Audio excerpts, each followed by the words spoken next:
প্রশান্তি জড়িত নিদ্রা মানুষের জীবনের একটা অত্যন্ত গুরুত্বপূর্ণ সুখ এবং প্রয়োজনীয়তাও।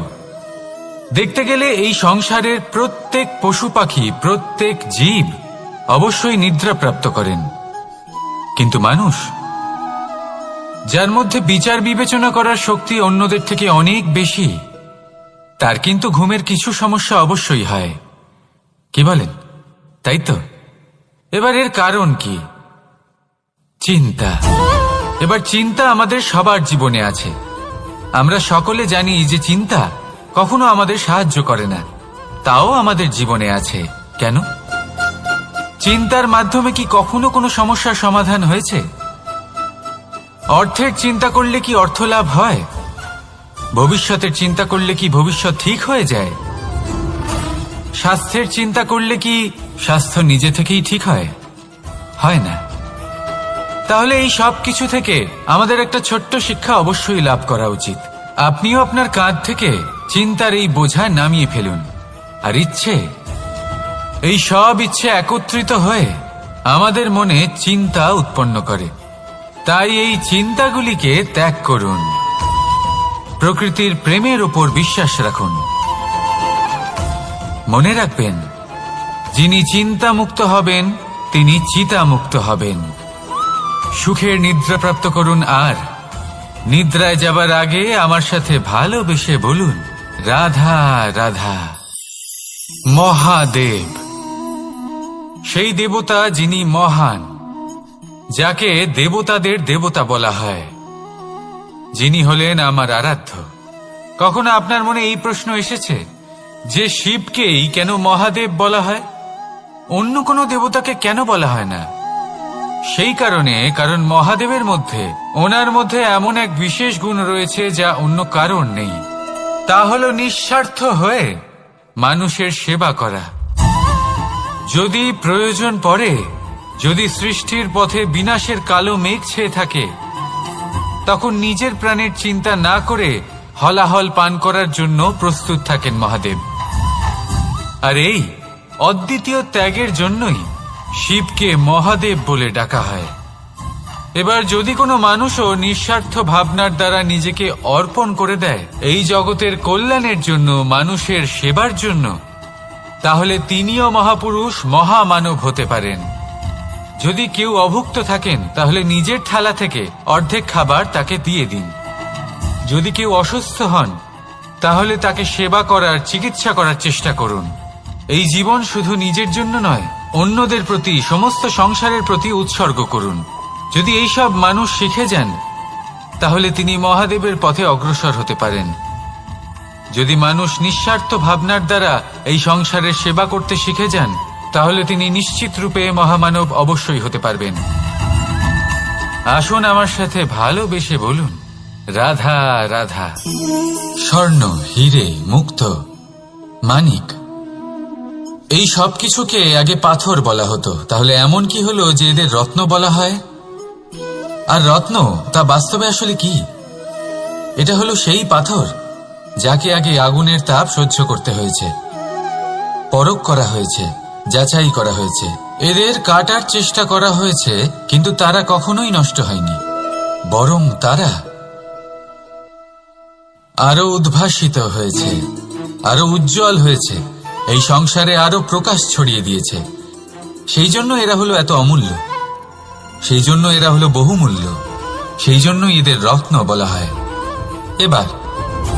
এবার মানুষের কাছেও এই নির্বাচনের অধিকার রয়েছে যে আমরা শুধু পাথর হয়ে থাকব নাকি রত্ন হয়ে থাকব।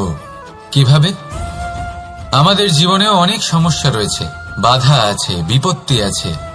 আমরা সেই বাধার তাপে উত্তপ্ত হই, এই সমস্যা আমাদের কাটার চেষ্টা করে। অনেক মানুষ বিভিন্ন পরিস্থিতি আমাদের ভাঙার চেষ্টা করে, কিন্তু আমাদের নষ্ট হলে চলবে না। যেভাবে এই রত্ন সমস্যার সম্মুখীন হয়ে পাথর থেকে রত্ন হয়েছে, সেইভাবেই আমাদেরও আমাদের সমস্যার সম্মুখীন হয়ে রত্ন হয়ে উঠতে হবে, এই সংসারে প্রকাশের স্রোত হয়ে উঠতে হবে। তাহলে এটাই করুন, আর আমার সাথে ভালোবেসে বলুন, রাধা রাধা। সংসারে সব থেকে বড় শক্তি আসলে কি? কেউ বলবেন শারীরিক শক্তি, কেউ বলবেন অস্ত্রের শক্তি, কেউ বলবেন জ্ঞানের শক্তি। ঠিক আছে, কিন্তু যদি আমি বলি সংসারের সব থেকে বড় শক্তি হল শক্তি কোনো এক তথ্যের, আগে হ্যাঁ, তথ্য। এই তথ্য নিজেই কিন্তু খুব শক্তিশালী, অত্যন্ত শক্তিশালী অস্ত্র হলো এই তথ্য। আর সত্যি বলতে অনুচিত তথ্যের থেকে অনেক বেশি ঘাতক হলো অসম্পূর্ণ তথ্য। যেরকম আজ শাম্ব রুক্মির সাথে করেছে, ওকে অসম্পূর্ণ তথ্য দিয়েছে, তার ফলে বিনাশ হলো। যদি এইভাবেই আপনার কাছেও কোনো অসম্পূর্ণ তথ্য আসে, আর যদি আপনি তা পরখ না করে দেখেন, যাচাই না করে দেখেন, আর নিজের কর্ম করেন, তাহলে উত্থানের বদলে আপনি পতনের সম্মুখীন হবেন। বিকাশের বদলে আপনার বিনাশ হয়ে যাবে। মনে রাখবেন একটা অত্যন্ত গুরুত্বপূর্ণ কথা, সঠিক তথ্য পাওয়া সঠিক তথ্য দেওয়ার থেকে অনেক বেশি গুরুত্বপূর্ণ। আশা করি এই কথা আপনি বুঝেছেন। জীবনে যখনই কোনো তথ্য আপনি পাবেন, সেই বিষয়ে ভেবে দেখুন, পরখ করে দেখুন, যাচাই করুন, তারপর নিজের কর্ম করুন। আর আমার সাথে ভালোবেসে বলুন, রাধা রাধা। ধর্ম এবং প্রেম, এই দুই হলো একই মুদ্রার দুই পিঠ। যদি এদের মধ্যে কোনোটা নষ্ট হয়ে যায়, তাহলে দ্বিতীয়টাও থাকে না। কখনো ভেবেছেন এমন কেন হয়? তার জন্য আগে আপনাকে বুঝতে হবে যে ধর্ম আসলে কি। ধর্ম সেটাই যা এই সংসারের প্রত্যেক মানুষকে একে অপরের সাথে সুখ এবং শান্তিতে থাকতে প্রেরণা যোগায়। এই প্রেরণার আধার হলো প্রেম। প্রেম সেটাই যা আপনার মধ্যে অন্য কারোর প্রতি করুণাবোধ জাগিয়ে তোলে, সম্মান জাগিয়ে তোলে। এবার যদি প্রেম চলে যায়, তাহলে সবার আগে বিনাশ হবে সম্মান আর করুণাবোধের। এবার যেখানে না প্রেম রয়েছে, না সম্মান রয়েছে, না করুণা রয়েছে, সেখানে ধর্ম কিভাবে বাস করবে? অশুভ ইচ্ছে জাগ্রত হয়ে ওঠে, ক্রোধ জাগ্রত হয়ে ওঠে, অহংকার জাগ্রত হয়ে ওঠে, আর তারপর আরম্ভ হয় অধর্মের। তাই যা যা ভাবনা আপনার অন্তরে প্রবেশ করছে, করতে দিন, কিন্তু যাই হোক না কেন, এই প্রেমকে নিজের থেকে দূরে যেতে দেবেন না। এই প্রেমকে চিরকাল নিজের কাছে রাখুন, নিজের হৃদয়। আর এই প্রেম ভাব নিয়ে বলুন, রাধা রাধা।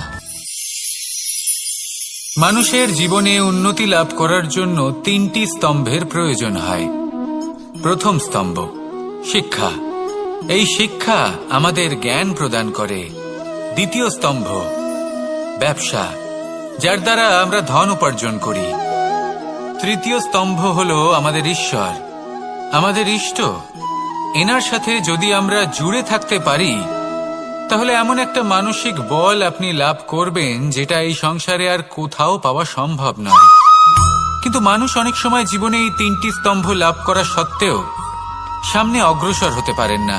তখনও জীবনে কঠিন পরিস্থিতি আসতেই থাকে। এমনটা ঠিক কেন হয়? কারণ সে জীবনে এই তিনটি স্তম্ভ লাভ করে নেয়, জীবনে প্রয়োগও করে, কিন্তু তার ভিতের কথা সে ভুলেই যায়। যেমন প্রথম স্তম্ভ অর্থাৎ শিক্ষা। এই শিক্ষার আধার হলো শুভ চেতনা। যদি অন্তরে শুভ চেতনা না থাকে, তাহলে এই শিক্ষার কোনো গুরুত্ব থাকে না। দ্বিতীয় স্তম্ভ ব্যবসা।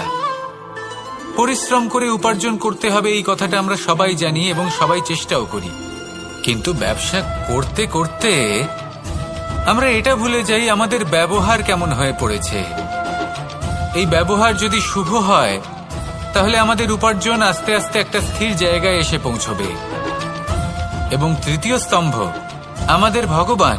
যদি ওনার স্মরণে আপনি যেতে চান, তাহলে তার পূর্বে নিজের মা বাবাকে সেবা করুন, তাদের যত্ন করুন, তাদেরকে ভালোবাসুন, কারণ ওনারাই হলেন এই সংসারে আপনার সব থেকে বড় ইষ্ট।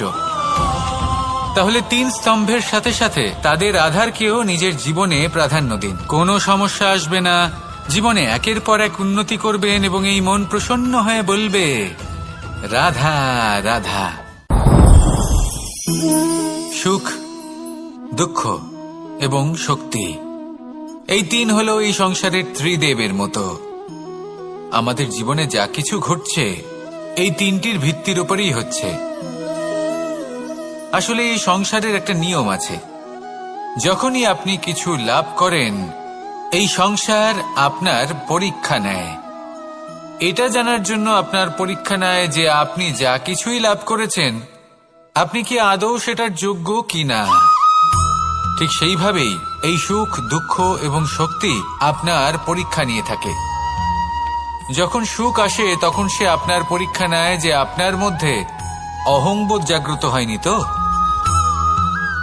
যদি অহংবোধ চলে আসে তাহলে সুখ সেখানেই সঙ্গ ত্যাগ করে। দুঃখ আপনার ধৈর্যের পরীক্ষা নিতে থাকে, আর যদি আপনার মধ্যে ধৈর্য না থাকে তাহলে এটা আপনাকে আরো বেশি দুঃখের গভীর অন্ধকারে ঠেলে দেবে। সেখানে শক্তি পরীক্ষা নেয় আপনার বিনম্রতার। যদি আপনি বিনম্র না হন তাহলে হয় এই শক্তি আপনার সঙ্গ ত্যাগ করবে, নয় এই শক্তি বিনম্রতার অভাবে আপনার পতনের কারণ হতে পারে। এই সংসারে যে কোনো ব্যক্তি যিনি এই পরীক্ষায় উত্তীর্ণ হয়ে থাকেন এই জীবনে তিনি সাফল্য লাভ করেন। আসুন আমার সাথে ভালোবেসে বলুন, রাধা রাধা। ভয়ের সাথে আমরা সবাই পরিচিত, কষ্টও আমরা সবাই পেয়েছি। কখনো কখনো আমরা অসুস্থ হয়ে পড়ি, আর এমন সময় হলে মাতার মমতা, কখনো বাবার স্নেহ, কখনো বন্ধুদের পাশে থাকার অনুভূতি আমাদের রোগ নিরাময়ে সাহায্য করে। কখনো যদি আমরা নিরাশ হয়ে পড়ি, তখন যদি আমাদের কোনো আপনজন আমাদের দুটো ভালো কথা বলে তখন আমাদের মনোবল বেড়ে যায়। ঠিক তেমন সংসারের এই রঙ্গমঞ্চে যদি আপনি পীড়িত অনুভব করেন, কিছু শুভ কথা আলোচনা করুন, কিছু স্তুতি গান করুন, কিছু মুহূর্তের জন্য হলেও নিজের ইষ্টদেবের কথা স্মরণ করুন আর প্রার্থনা করুন। সাহস বাড়বে, শক্তিও বৃদ্ধি পাবে এবং সামনে এগিয়ে চলার পথও দেখতে পাবেন। তখন এই মন প্রসন্ন হয়ে বলবে, রাধা রাধা। এই সংসারে কখনো কোনো ব্যক্তিকে তার বাইরের পোশাক দেখে বিচার করার চেষ্টা করবেন না, এটা খুব বড় ভুল করবেন। যেমন আমরা জীবনে অনেক সময় এমন করি, ধরুন কোথাও একটা গাছ দেখলাম, খুব বিশাল আকারের একটা গাছ যেটা মাটির থেকে অনেক উঁচুতে পৌঁছে গেছে, যার বিশাল শাখা আছে। সেগুলো দেখে আমরা ভাবি যে এই গাছে হয়তো কত সুস্বাদু ফল আছে, আমরা সেই গাছের পরিচর্যা করতে থাকি। আবার অন্যদিকে হলো একটি তৃণ যেটা মাটি থেকে কিছুটা উঁচুতে পৌঁছেছে, কিন্তু সেই তৃণর নিচে, মাটির নিচে অত্যন্ত সুস্বাদু ফল বা সবজি জন্ম নেয়, যা আমাদের স্বাস্থ্যের পক্ষে অত্যন্ত উপকারী। সেই জন্য কখনো আবরণ দেখে কাউকে বিচার করতে চেষ্টা করবেন না। তার বদলে এটা বোঝার চেষ্টা করুন যে আপনার সামনে যে ব্যক্তি আছে বা বস্তু আছে তার বিশেষত্ব কি। যদি এই বিশেষত্ব বোঝার ক্ষমতা আপনি অর্জন করেন, যদি এই শিল্প আপনি নিজের ভেতরে জাগ্রত করেন, তাহলে এই সংসারে বিশেষত্ব কি সেটা আপনি জানতে পারবেন। আর এই সমস্ত খেলা দৃষ্টি থেকে নয়, দৃষ্টিভঙ্গি থেকে জন্ম নেয়। দৃষ্টিভঙ্গি সবসময় শুভ রাখুন আর আমার সাথে ভালোবেসে বলুন, রাধা রাধা। যখন আমরা কোনো বনে প্রবেশ করি তখন এই সবুজ ঘাস দেখে, এই কোমল ঘাস দেখে আমাদের মন প্রফুল্ল হয়ে ওঠে। ভিন্ন ভিন্ন প্রজাতির ফুল, ভিন্ন ভিন্ন রঙের ফুল দেখে এই মন আনন্দে ভরে ওঠে। এখানে শিশুরা আনন্দ লাভ করে, বড়রা ভোজন গ্রহণ করেন, কথাবার্তা বলেন, হাঁটাহাঁটি করে বেড়ান। এবার ভেবে দেখুন, যখন এই উপবনের নির্মাণ হয়েছিল সেই সময় যদি এই মাটিকে সঠিকভাবে খনন না করা হতো, যদি তাতে সঠিকভাবে বীজ রোপণ না করা হতো, যদি কোনো সংঘর্ষ না হতো, পরিশ্রম না করা হতো, যদি চলতে চলতে পায়ে কাঁটা না বিঁধে যেত, তাহলে এই সুন্দর বন দেখে আমরা কি এই আনন্দ লাভ করতে পারতাম? কখনোই নয়। ধরুন কোনো নদীর তটে সুন্দর একটি বন আছে, সেই বনের আনন্দ লাভ করতে গেলে আপনাকে সেই নদী পার করতেই হবে। যদি সুখের নদীর কাছে পৌঁছতে চান তাহলে তটে যে কাঁটা রয়েছে সেগুলোর সাথে সংঘর্ষ করতেই হবে। এই সংসারে যদি আপনি সুখ লাভ করতে চান তাহলে সুখ লাভের এই যাত্রা শুরু করতে হবে সংঘর্ষ দ্বারা। তাহলে সংঘর্ষকে স্বাগত জানান, এর পেছনেই সুখ রয়েছে যা আপনার জন্য অপেক্ষা করছে। এবার হাসুন আর আমার সাথে ভালোবেসে বলুন, রাধা রাধা। সংসারে আমাদের জীবনের সবথেকে বড় দোষ কি আপনি জানেন? কেউ বলবেন লোভ, কেউ বলবেন লালসা, কেউ বলবেন অসত্য। দেখুন, দুঃখের মূল কারণ হল পরিশ্রম না করা। কিছু মানুষ ভাবেন যে আমি জীবনে কোনো পরিশ্রম করব না, অথচ আমি সবকিছু প্রাপ্ত করতে চাই। আর এমন এক কারণের জন্যই দূতের মতো খেলা আমাদের জীবনে প্রবেশ করার সুযোগ পায়। দূত, এই দূত আসলে কি? দূত অর্থাৎ কোনো পরিশ্রম ছাড়াই অন্য কেউ পরিশ্রম করে যা অর্জন করেছেন, যে সুখ সুবিধা অর্জন করেছেন, তা নিজের জন্য শুধুমাত্র একটা খেলার মাধ্যমে নিজের করে নেবার ইচ্ছে। আর এই ইচ্ছে অত্যন্ত বিনাশকারী হতে পারে। এই ইচ্ছে যদি আপনার বিবেক, আপনার মন, আপনার চেতনা, আপনার ভাবনা প্রবাহিত করে ফেলে, তারপরে আপনি চেষ্টা করতে শুরু করে দেবেন, আর সেইখান থেকেই আপনার পতন শুরু হবে। এই চেষ্টা করবেন যে অন্য কারোর জীবনের সমস্ত ধন, তার সমস্ত জীবন সম্পূর্ণভাবে নিজের করে নেওয়ার। কারণ প্রথমে আশা জাগ্রত হয়, আর এই আশা হতাশায় পরিণত হতে সময় লাগে না। এই হতাশা কুণ্ঠায় পরিণত হতে সময় লাগে না, কুণ্ঠা লোভে পরিণত হতে সময় লাগে না, আর এই লোভ প্রতিশোধ স্পৃহাতে পরিণত হতে সময় লাগে না। আর যখন এই সব কিছু হয়, আপনি দুষ্ট হয়ে যান। আর সবাই জানেন যে প্রত্যেক দুষ্ট ব্যক্তির পতন হলো অবশ্যম্ভাবী। তাই নিজেকে দূতের থেকে দূরে রাখুন আর পরিশ্রমকে নিজের কাছে টেনে নিন। জীবনে আপনার যা যা স্বপ্ন রয়েছে, যা আপনি করতে চান, শুধুই পরিশ্রম দ্বারা অর্জন করুন। তাহলে তাই করুন আর আমার সাথে ভালোবেসে বলুন, রাধা রাধা। জীবনে কিছু শেখা অত্যন্ত গুরুত্বপূর্ণ। এবার কি কি শিখতে হবে সেই সব শেখানোর জন্য অনেক শিক্ষক রয়েছেন, কিন্তু কি শিখবেন না আর কি করবেন না, এটা আমাদের নিজের অভিজ্ঞতা দিয়ে শিখতে হয়। কিন্তু তার মানে এটা নয় যে যদি আপনাকে শিখতে হয় যে আগুনের তাপ কতটা, আপনাকে আগুনের মধ্যে হাত দিতে হবে। না, অন্য কারোর অভিজ্ঞতা দ্বারাও শিখতে পারেন। প্রশ্ন শুধুমাত্র একটাই যে আপনি কি শিখতে চান নাকি চান না।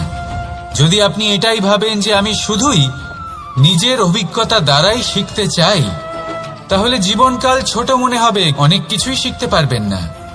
তাই নিজের সাথে সাথে বড়দের অভিজ্ঞতা দ্বারাও শেখা শুরু করে দিন। এই সংসারের অভিজ্ঞতা দ্বারা শিখতে শুরু করে দিন।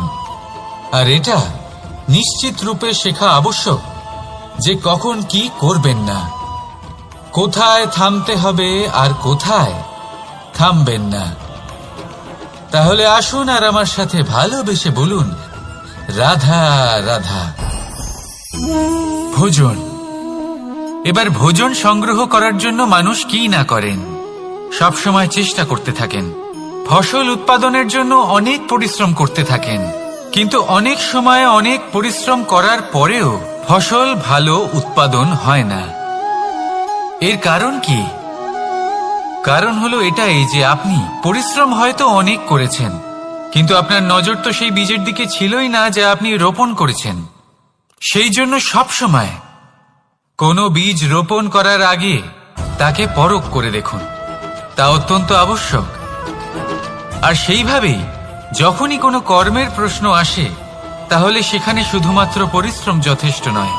সেই কাজের প্রতি আপনার কর্তব্য কি, আপনার উদ্দেশ্য কি, সেটা জানা হলো অত্যন্ত গুরুত্বপূর্ণ। তাই কর্ম করুন, কিন্তু সেই কর্মের প্রতি আপনার যা উদ্দেশ্য তার মাহাত্ম্য বুঝতে চেষ্টা করুন। তাহলে আসুন আমার সাথে ভালোবেসে বলুন, রাধা রাধা। কখনো কোনো বৃক্ষকে দেখেছেন? এই ধরিত্রী থেকে ততটুকুই জল নেয় যতটুকু তার প্রয়োজন। কোনো প্রাণীকে দেখুন, এই প্রকৃতি থেকে ততটুকুই খাবার গ্রহণ করবে যতটুকু তার খিদে রয়েছে। খিদে মিটে গেলে আর খাবে না।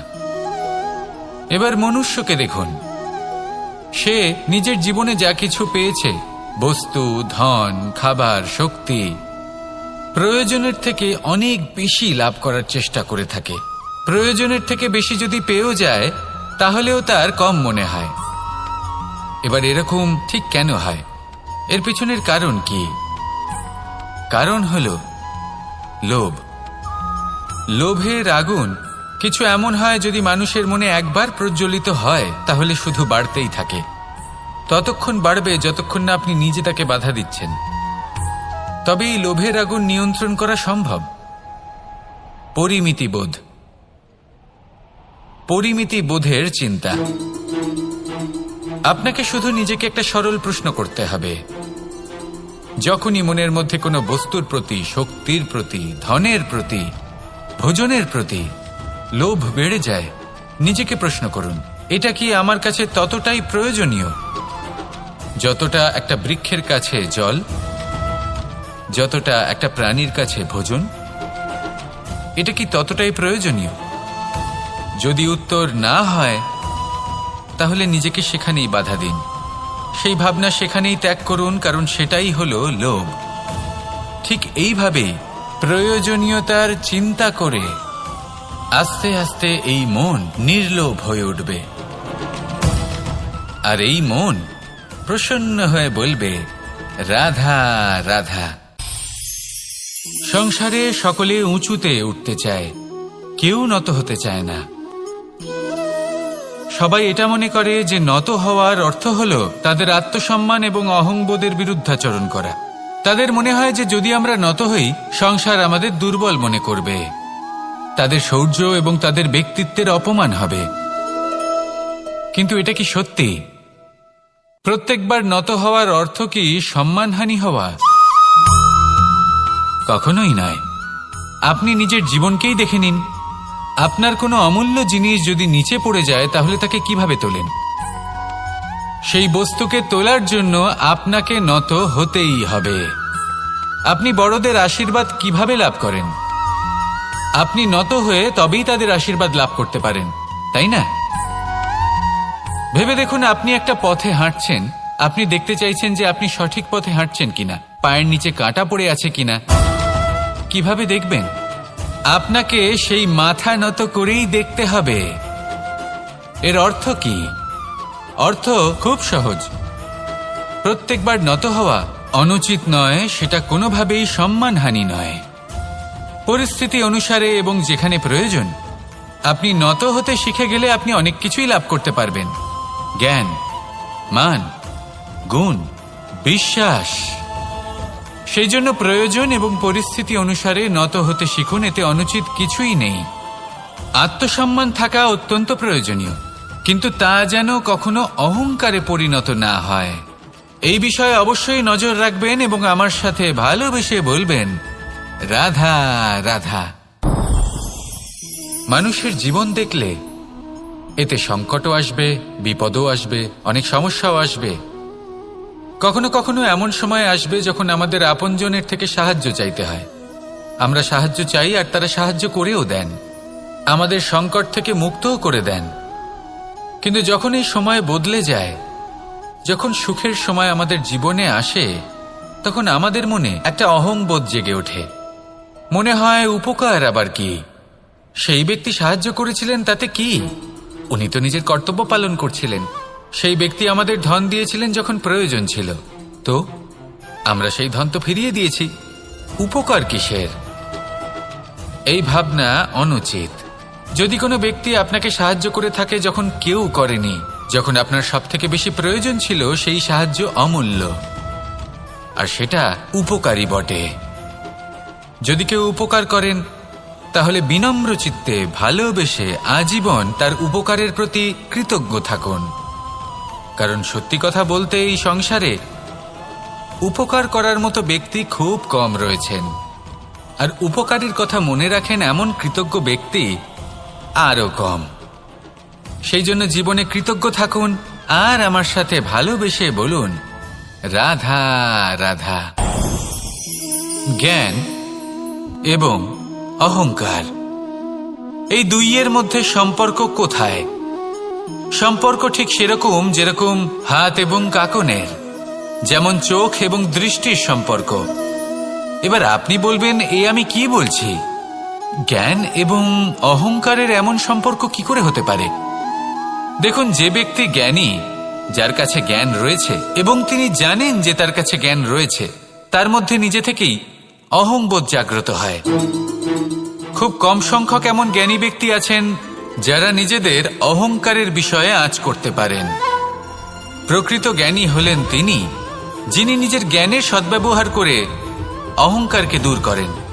উচিত সময়ে বুঝে যান, নিজের অন্তর যাচাই করে এই বিষয়টা দেখেন যে তার অন্তরে অহংবোধ জাগ্রত হচ্ছে এবং নিজেকে সেখানেই থামিয়ে দেন, যাতে অহংকারের পথে তিনি অগ্রসর না হয়ে যান।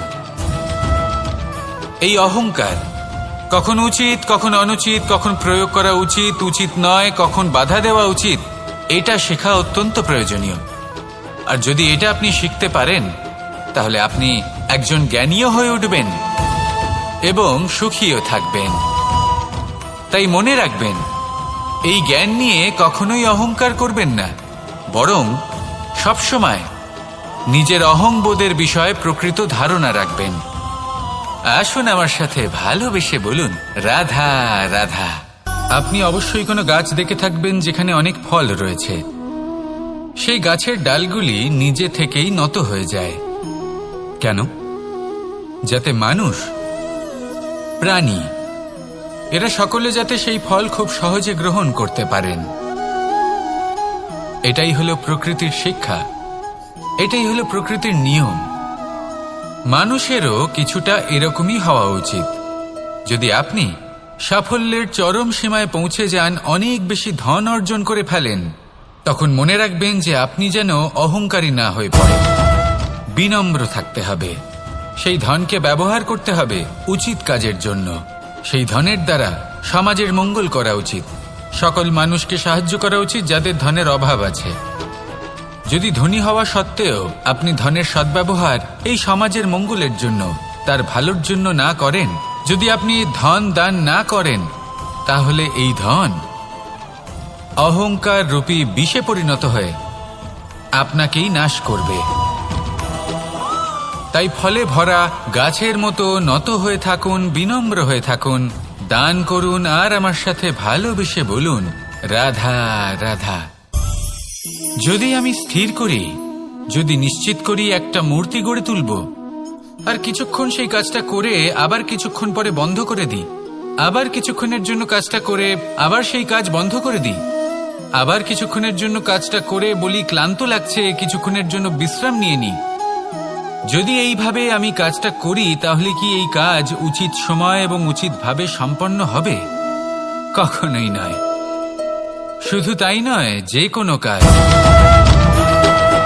যদি পূর্ণ করতে হয়, উচিতভাবে করতে হয়, উচিত সময়ের মধ্যে করতে হয়, তাহলে প্রয়োজন সততার এবং অখণ্ড প্রচেষ্টার। সততা ছাড়া আপনি যে কাজই করুন না কেন, উচিত সময় তা সম্পূর্ণ হবে না, আর মনোবাঞ্ছিত ফল আপনি কখনোই পাবেন না। তাই যে কাজই আরম্ভ করুন না কেন, সততার সাথে এবং অখণ্ড প্রচেষ্টার সাথে করুন। তখনই কর্ম এবং তখনই এই জীবন সফল হবে এবং এই মন প্রসন্ন হয়ে বলবে, রাধা রাধা। বিন্দু বিন্দু জলেই সাগর নির্মাণ হয়। এবার এই কথা আমরা সকলে জানি। আপনি কি এই কথাটা জানেন যে ছোট ছোট সুখের দ্বারাই বড় সুখ লাভ করা যায়? একজন বাবাকে দেখুন, সন্তানের জন্ম থেকে তার যুবক হওয়া পর্যন্ত তার সাথে ছোট ছোট সুখ যাপন করেন। এই ছোট ছোট সুখগুলি তাদের প্রেমের সম্পর্কে গভীরতা নিয়ে আসে এবং প্রেমের এই গভীরতা তাদের জীবনে বড় সুখ নিয়ে আসে। এটা ঠিক সেই রকম যেরকম বিশাল এক সমুদ্রে, গভীর এক সমুদ্রে অমূল্য রত্ন খুঁজে পাওয়া যায়।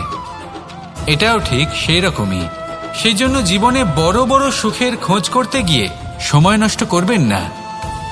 এই যে ছোট ছোট সুখ আছে, এগুলোকে যাপন করা শুরু করুন, এগুলোর আনন্দ লাভ করুন, এগুলো নিয়ে উৎসব পালন করুন। প্রেমের গভীরতা বুঝুন আর এই গভীর প্রেমে মন নিমজ্জিত করুন। তারপরে দেখুন এই মন আর এই জীবন সুপ্রসন্ন হয়ে বলবে, রাধা রাধা। কথায় আছে, অন্ধকারে প্রদীপ প্রজ্বলিত করলে চতুর্দিক আলোকিত হয়। কিন্তু যদি এই প্রদীপ আমি সূর্যের আলোর সম্মুখে সকালবেলায় প্রজ্বলিত করে রেখে দিই, তাহলে কি হবে? আপনি বলবেন যে এটা করে তো কোনো লাভই হলো না। সূর্যের প্রকাশের সামনে এই প্রদীপ আসলে কিছুই নয়। এবার এই চিন্তা ভাবনা প্রত্যেক দিন করতে হবে, আর একটা অমূল্য শিক্ষা পেতে হবে। মনে করুন যে আপনি মহাপুরুষের সামনে বসে আছেন, কোনো মহাজ্ঞানীর সামনে। তাহলে সেই ব্যক্তির সামনে নিজের জ্ঞানের প্রদীপ প্রজ্বলিত করবেন না, নীরব থাকুন আর সেই ব্যক্তির সূর্যের প্রকাশের মতো জ্ঞান প্রাপ্ত করুন। যতটা পারবেন জ্ঞান লাভ করুন।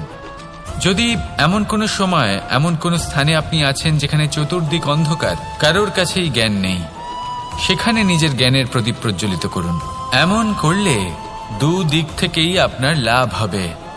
আপনার জ্ঞান প্রাপ্তিও হবে আর জ্ঞানের সঠিক প্রয়োগও করতে পারবেন। আর এই মন প্রসন্ন হয়ে বলবে, রাধা রাধা।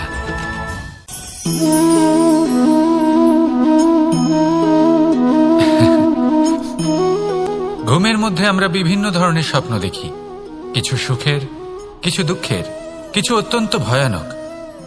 কিন্তু সত্যি কথা বলতে এর উপর আমাদের কোনো নিয়ন্ত্রণ নেই। কিন্তু আমি এমনও কিছু ব্যক্তিকে দেখেছি যারা খোলা চোখে স্বপ্ন দেখেন এবং তা যাপন করেন। নিজেদের একটা আলাদা স্বপ্নের নগরী আছে ওনাদের, সেখানেই জীবন যাপন করেন। আসল বাস্তবটা কি তাতে ওনাদের কিছুই যায় আসে না। এমন কিছু মানুষ আছেন যাদের কাছে বিন্দুমাত্র জ্ঞান নেই, সে না হয় ঠিক আছে, কিন্তু জ্ঞান এমনভাবে প্রদান করবেন যে মনে হবে সংসারের সমস্ত জ্ঞান তাদের কাছেই রয়েছে। এমন কিছু মানুষ আছেন যারা ভালোবাসতে জানেন না, আর তাও আমি মেনে নিলাম। কিন্তু কথা এমনভাবে বলবেন তাতে মনে হবে যেন প্রেমের বিষয়ে সবকিছু শুধুমাত্র ইনিই জানেন। এবার আমি এমন কথা অবশ্যই বলছি না যে আপনি এরকম করেন, কিন্তু যদি কোনো ব্যক্তি এরকম করেন তাহলে তার এটা মাথায় রাখা উচিত যে সেই ব্যক্তি অন্য কারোর সাথে নয়, নিজের সাথে অনুচিত করছেন। কারণ এমন কাজ করে উনি নিজের দোষ, নিজের অপগুণ সংসারের কাছে নয়, নিজের কাছে লুকোচ্ছেন। আপনি যদি নিজেকে বুঝতে না পারেন, সম্পূর্ণরূপে নিজেকে আকলন না করেন, নিজের অপগুণ, নিজের দোষ পূর্ণরূপে না বুঝতে পারেন, তাহলে এটা কি করে বুঝবেন যে নিজেকে কিভাবে শুধরে নিতে হবে? আপনাকে নিজের সত্য স্বীকার করতেই হবে, তারপরেই আপনি নিজেকে পরিবর্তন করতে পারবেন। তাহলে স্বপ্নে নয় বাস্তবে বাঁচুন, আনন্দে বাঁচুন, আর আমার সাথে ভালোবেসে বলুন, রাধা রাধা। আমি রথে যাত্রা করি, তাতে বারবার পথে থামি আর দেখি যে আমি অনুচিত দিকে যাচ্ছি না তো, আমি উচিত পথেই যাচ্ছি তো। কারণটা কি? কারণ হলো যাতে আমি পথভ্রষ্ট না হয়ে যাই। জীবনযাত্রাতেও এটাই প্রয়োজন। জীবনযাত্রায় ভোগবিলাসের পথে হারিয়ে যাওয়া খুব সহজ। বারবার থেমে আপনাকে দেখতে হবে, নিজেকে কিছু প্রশ্ন করতে হবে। আমি কি আজ সেই কর্মই করছি যেটা আমি করতে চেয়েছিলাম? আমি কি আজ সেই জীবন যাপন করছি যেমন আমি যাপন করতে চেয়েছিলাম? যদি এই প্রশ্নগুলোর উত্তর হ্যাঁ হয় তাহলে এগোতে থাকুন, নয়তো থেমে যান এবং বিচরণ করুন। মনে রাখবেন, এই সংসার অত্যন্ত জটিল আর এতে হারিয়ে যাওয়া অত্যন্ত সরল। সেই জন্য নিজে থেকে বারবার থামা এবং জীবন চিন্তন করা অত্যন্ত আবশ্যক। তাহলে সেটাই করুন আর আমার সাথে ভালোবেসে বলুন, রাধা রাধা। এই সংসারে জয়লাভ করার জন্য, সাফল্য লাভের জন্য শক্তি, ধৈর্য, সাহস, মিত্রদের সঙ্গ, এই সব ছাড়া আর কি আছে যা অত্যন্ত প্রয়োজনীয়? বিশ্বাস। সত্যি কথা বলতে এই বিশ্বাস অত্যন্ত অমূল্য, কিন্তু এটা দুদিক খোলা তলোয়ারের মতো। এটা আপনাকে বলশালীও করে তুলতে পারে, শক্তিশালীও করে তুলতে পারে, আবার দুর্বলও করে তুলতে পারে। কিভাবে? যদি আপনি শুধুমাত্র অন্যের উপরে বিশ্বাস করেন যে ওনারা সবাই আমাকে সামলে নেবেন, আপনার বিশ্বাস শুধুমাত্র অন্যের ওপর, আর সেই বিশ্বাসের ভিত্তিতে আপনি কর্ম করেন, তাহলে আপনি দুর্বলই হয়ে উঠবেন। কিন্তু এই বিশ্বাস যদি আপনি নিজের ওপর রাখেন যে যাই হয়ে যাক না কেন, আমি নিজেকে ঠিক সামলে নেব, আমি আমার পথ বানিয়ে নেব, সব বিপদের সম্মুখীন আমি নিজে হব এবং জীবনে সামনে এগোতে থাকব, তাহলে এই বিশ্বাস আপনাকে বলশালী করবে। এবার সিদ্ধান্ত আপনার যে আপনি কি চান, এই বিশ্বাস আপনাকে বলশালী করবে নাকি দুর্বল। ভেবে দেখুন, আর আমার সাথে ভালোবেসে বলুন রাধা রাধা। এই সংসারে সব থেকে বেশি কঠোর এবং বলশালী ধাতু হল লৌহ, অর্থাৎ লোহা। হয়তো সেই জন্যই সকল অস্ত্র, সকল শস্ত্র, সকল বাহন যখনই এদের নির্মাণ হয় তখন সব থেকে বেশি ব্যবহার এই লোহাকে করা হয়। এবার এই লোহার একটা বিশেষ গুণ রয়েছে, সেটা এটাই যে লোহাকে আপনি অন্য কোনো ধাতু দিয়ে কাটতে পারবেন না। লোহা দ্বারাই লোহাকে কাটা সম্ভব। এবার এটা কিভাবে সম্ভব? যে লোহাকে কাটতে হবে তাকে গরম করা হয়, যে লোহা দ্বারা কাটতে হবে সেটাকে ঠান্ডা রাখতে হয়, অর্থাৎ ঠান্ডা লোহা দ্বারা গরম লোহা কাটা হয়। এবার এই যুক্তি, তার প্রয়োগ আমাদের জীবনেও করা যেতে পারে। যদি আপনার কাছে শক্তি থাকে, যদি আপনি বুদ্ধিমান হন, আর যদি আপনার মন স্থির হয়, শান্ত হয়, তাহলে এই সংসারকে আপনি বদলাতে পারবেন। কিন্তু যদি আপনি শক্তিশালী হন, বুদ্ধিমান হন, কিন্তু আপনার মন অস্থির হয়, আপনার মন স্থির না থাকে, কোথায় কোথায় আপনি রেগে যান, তাহলে আপনি কখনোই সংসার বদলাতে পারবেন না। যদি পরিস্থিতিকে নিজের মতো গড়ে নিতে হয়, তাহলে ধৈর্য, সংযম এবং স্থিরতার শীতলতাকে আপন করে নিতে হবে। আসুন আমার সাথে ভালোবেসে বলুন রাধা রাধা। সঙ্গীত হলো আমার অত্যন্ত প্রিয়। আমার বাঁশির সুর আমার মনের শান্তি এবং ভালোবাসার প্রতীক। সেই জন্য যে ব্যক্তি আমার বাঁশির সুর শোনেন, তিনিও সেই শান্তি এবং ভালোবাসা অনুভব করতে পারেন। শুধু এটাই তো শিখতে হবে। আমরা জীবনে যখনই কোনো কর্ম করি, তখন মনের মধ্যে ইতিবাচক বোধ থাকা উচিত, মনে ভালোবাসা থাকা উচিত। এটা হলো অত্যন্ত গুরুত্বপূর্ণ। যদি আপনার মনের ভেতরে ঘৃণা, বিদ্বেষ, ক্রোধ, ঈর্ষা এইসব বোধ থাকে এবং আপনি কোনো কর্ম করেন, তাহলে আপনি এই আবেগগুলোই সংসারে ছড়িয়ে দেবেন। আপনার আশেপাশের মানুষজন এই বোধ অনুভব করবেন, এগুলোই অনুসরণ করবেন, আর এই সব আবেগই আপনি আশেপাশে দেখতে পাবেন। তার বদলে যদি মনের মধ্যে ভালোবাসা থাকে, ইতিবাচক বোধ থাকে, সত্যের প্রতি শ্রদ্ধা এবং করুণা থাকে, তাহলে এই সকল আবেগ আপনি সংসারের মধ্যে ছড়িয়ে দেবেন, আর সেটাও মানুষ অনুভব করবেন এবং এগুলো অনুসরণ করবেন। আপনার আশেপাশে আপনি কোন আবেগ দেখতে চান, সেই নির্বাচন আপনারই। আপাতত আসুন আর আমার সাথে ভালোবেসে বলুন রাধা রাধা। আমরা সবাই এই সংসারে সূর্যের মতো হয়ে উঠতে চাই, সূর্যের মতো তেজস্বী, প্রকাশময়, যশস্বী। সূর্যের মধ্যে এতটাই তেজ থাকে যে সবাই তার সামনে নত হয়ে থাকে। সেই কারণেই সূর্যকে যশদানের গ্রহ বলা হয়। আমরা সবাই সূর্যের মতো উজ্জ্বল হতে চাই, কিন্তু তার জন্য সূর্যকে প্রত্যেক দিন জ্বলতে হয়। এই সংসারে শুভ ভাব, পবিত্রতা নিয়ে আসার জন্য, প্রকাশ ছড়িয়ে দেওয়ার জন্য সূর্যকে প্রত্যেক দিন অস্তও যেতে হয়, আবার উদিতও হতে হয়, প্রত্যেক দিন জ্বলতে হয়। সূর্য একদিনের জন্য অবকাশ লাভ করেন না। আর যদি অবকাশ পেতেন তাহলে সূর্যকে আর সূর্য বলা হতো না, তাই না? সেই জন্য আপনি যদি সূর্যের মতো হয়ে উঠতে চান, সেই রকম উজ্জ্বল হতে চান, তেজস্বী হতে চান, তাহলে সূর্যের মতো জ্বলতে হবে, অর্থাৎ অগাধ পরিশ্রম করতে হবে। আসুন আমার সাথে ভালোবেসে বলুন, রাধা রাধা। আমরা জীবনে চলতে চাই, সামনে এগোতে চাই, কিন্তু কখনো কখনো এমন হয় যে আমরা আমাদের লক্ষ্য দেখতেই পাই না। আমরা চিন্তিত হয়ে পড়ি, ব্যতীত হয়ে পড়ি, আমরা কিছু বুঝতেই পারি না, এই মন অশান্ত হয়ে যায়। কিন্তু যদি আপনি থেমে যান, তাহলে নিজের পথ এবং নিজের লক্ষ্য থেকে সরে যাবেন। সেই জন্য চলতে থাকুন, থামবেন না। যতদূর পারবেন চলতে থাকুন, যতদূর দৃষ্টি যাচ্ছে চলতে থাকুন। তারপরেই দেখবেন পরবর্তী পথ আপনা থেকেই আপনার সামনে আসবে। কারণ আপনার দৃষ্টির সীমা থাকতেই পারে, দৃষ্টিভঙ্গির সীমা নেই। আপনার পথের সীমারেখা থাকতেই পারে, কিন্তু সেই পথে চলার সাহসের সীমা নেই। সেই জন্য নিজেকে অসীমিত করে তুলুন। এই সীমারেখা আপনা থেকেই দূর হয়ে যাবে, লক্ষ্য নিজে থেকেই দেখতে পাবেন, আর এই মন সুপ্রসন্ন হয়ে বলবে, রাধা রাধা। এই সংসারে নির্মাণের বিষয়ে জ্ঞান লাভ করার পূর্বে ধ্বংসের বিজ্ঞান বুঝে নেওয়াও খুব প্রয়োজনীয়। যখনই আমরা ব্যায়াম করি তখন কি হয়? আমাদের পুরনো মাংসপেশি নষ্ট হয়ে যায় এবং সেই মাংসপেশির স্থানে আমরা নতুন মাংসপেশির নির্মাণ করে থাকি।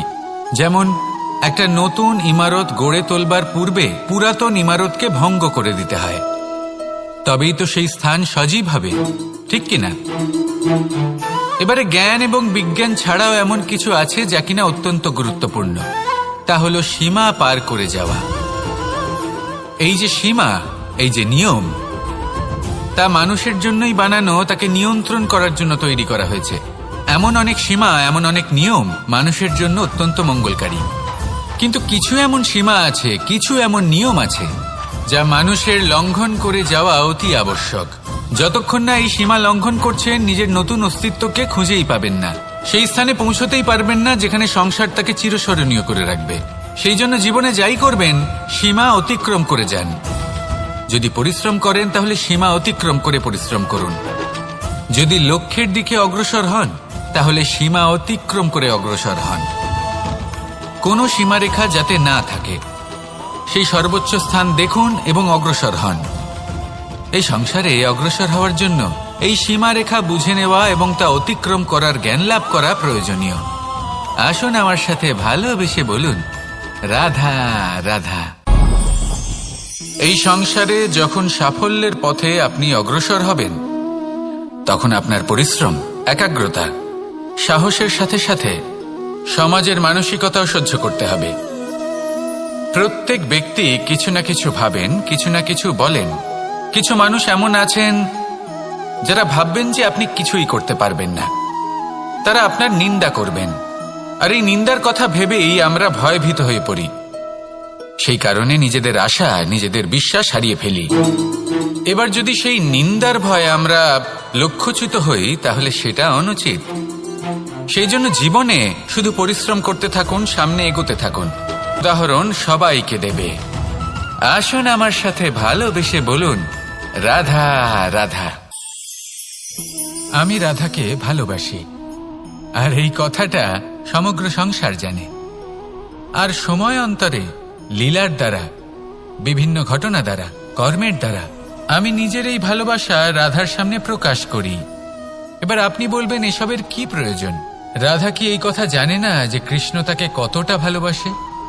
অবশ্যই জানে, কিন্তু এই যে ভালোবাসা, তা মনে রেখে দেওয়ার জন্য নয়, তা প্রকাশ করার জন্য। আর বারংবার এই ভালোবাসাকে প্রকাশ করা উচিত, উচিত সময় এবং উচিত সুযোগ দেখে। কিরকম? এবার যদি আপনি প্রেমীর সাথে কোনো উৎসবে থাকেন, তাহলে তার সাথে নৃত্য সঙ্গীত করুন। যদি ভিড়ের মাঝে থাকেন, তখন প্রেমীকে সম্মান করুন, একান্তে প্রসাধন করুন। দুঃখের সময় তার হাত ধরে থাকুন, সুখের সময় আলিঙ্গন করে রাখুন। এই প্রেম যত প্রকাশ করবেন, ততই এই প্রেমের বৃদ্ধি হবে। এই প্রেম আরো বেশি গভীর হবে। অটুট হবে। তাই এই প্রেমকে মনে নয়, আপনার জীবনে স্থান দিন। মন খুলে প্রকাশ করুন আর আমার সাথে ভালোবেসে বলুন, রাধা রাধা। এবার ধরুন আমাকে দ্বারকা থেকে হস্তিনাপুর যেতে হবে, আর পথে আমি প্রত্যেকটা এমন স্থানে দাঁড়াচ্ছি যেখানে আমার মন আপ্লুত করার মতো কোনো দৃশ্য দেখতে পাচ্ছি, বা কোনো ব্যক্তিকে দেখতে পাচ্ছি, বা কোনো প্রসঙ্গ দেখতে পাচ্ছি, বা কোনো নাটক দেখতে পাচ্ছি। তাহলে কি আমি কখনো হস্তিনাপুরে উচিত সময়ে পৌঁছতে পারবো? কখনোই নয়। মানুষকেও ঠিক এই কথাটাই মাথায় রাখতে হবে। মানুষ মনের মধ্যে একটা লক্ষ্য স্থির করেন, সেই পথে অগ্রসর হয়ে পড়েন। এবার সেই পথে এগোতে এগোতে অনেক মানুষজন, অনেক ঘটনা, অনেক সমস্যা চলে আসে, যার ফলে তার মন বিচলিত হয়ে পড়ে। যদি মন বিচলিত হয়ে যায় তাহলে লক্ষ্যের প্রতি কিভাবে একাগ্রচিত্ত হবেন? সেই জন্য অত্যন্ত আবশ্যক যে আপনি সময়ের সদ্ব্যবহার করুন সেই পথে চলার জন্য। সেই পথে সামনে এগোতে থাকুন, চোখ থাকবে শুধু লক্ষ্যের দিকে। যখনই আপনি বুঝবেন যে আপনি লক্ষ্যভ্রষ্ট হচ্ছেন, আবার সেই পথে নিজেকে টেনে আনুন। ঠিক এইভাবেই এগোতে থাকুন, সাফল্যের শিখরে গিয়ে পৌঁছন, আর সেখানে গিয়ে আনন্দের সাথে উচ্চ স্বরে বলুন, রাধা রাধা। এগুলো হলো নিম পাতা। যদি এগুলো চেখে দেখেন তাহলে মুখ বিকৃত হবে। এগুলো কি তেঁতো খেতে, হে নারায়ণ! এর থেকে বেশি তিক্ত সংসারে আর কিছুই হতে পারে না। হয়তো আপনি এগুলো ফেলেও দেবেন, কিন্তু যদি এই স্বাদের ঊর্ধ্বে উঠে এই নিমের বিষয়ে আপনারা জানতে চেষ্টা করেন, তাহলে আপনি জানতে পারবেন যে এই নিম কতটা বেশি গুরুত্বপূর্ণ, কত গুরুত্বপূর্ণ ওষুধ, আর আমাদের শরীরের জন্য কতটা বেশি লাভজনক। এই নিম, এর মধ্যে অনেক রোগের উপশম নিহিত রয়েছে। এবার জীবনে আমরা বিভিন্ন মানুষের সাথে পরিচিত হই, নেত্র দ্বারা তাদের দেখি, কিন্তু তাদের আমরা খুব একটা পছন্দ করি না। সেক্ষেত্রে আমাদের কি করা উচিত? অন্তর মন দিয়ে তাদের দেখা উচিত। ওনাদের রূপ রং নয়, ওনাদের ব্যবহার, ওনাদের গুণাবলী দেখা উচিত। কারণ হতে পারে ঠিক যেমন নিম পাতা বাস্তবে খুব তেঁতো কিন্তু আমাদের শরীরের পক্ষে লাভজনক, সেইভাবেই এইসব মানুষ যাদের দেখলে আমাদের ভালো লাগে না, যাদের রূপ রং আমাদের পছন্দ হয় না, হয়তো সেই মানুষগুলোই আমাদের জীবনকে পূর্ণরূপে পাল্টে দিতে পারেন। হতে পারে তাদের মধ্যে এমন ক্ষমতা রয়েছে, আমাদের সুখ, শান্তি, প্রেরণা প্রদান করতে পারেন, আমাদের দুঃখ হরণ করতে পারেন, আমাদের পথ দেখাতে পারেন। সেই জন্য যখনই কোনো ব্যক্তিকে দেখবেন, চর্মচক্ষু নয়, অন্তর্মন দিয়ে দেখবেন, রূপ রং নয়, গুণাবলী দেখবেন। মানুষকে আরো ভালোভাবে বুঝতে পারবেন, আর এই মন প্রসন্ন হয়ে বলবে, রাধা রাধা।